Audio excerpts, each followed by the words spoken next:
ਵਾਲ ਸੁਨਹਿਰੀ ਪਾਉਂਦੀ ਪੈਨਸਲ ਹੀ ਲਾਣੀ ਬਾਈਪਾਸ ਨੂੰ ਪੈੜੀ ਲੱਗਦੀ 1.5 ਕਰੋੜ ਦਾ ਕਿੱਲਾ ਨੀ ਸ਼ਹਿਰ ਮਹਾਲੀ ਕੋਠੀ ਪਾਲੀ ਵੇੜਾ ਸੈਕਟਰ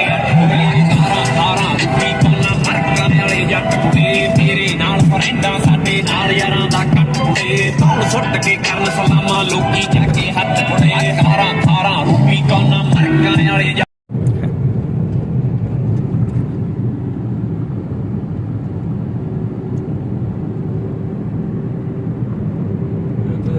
छत भी जमा लपेट रखी जिन्हें कंधे में तैयार लगाए के कंधे मंदे गाजे में खेत में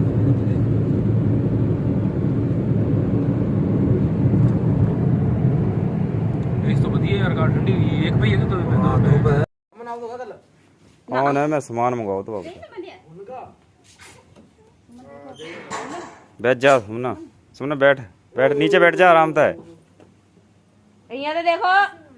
कोई नहीं टाइट कर दे गांठी और लगा दे ऊंची चक दे थोड़ी सी हाँ अच्छा वीडियो बन रही है जब खींचनी जब तो खींची ना रात को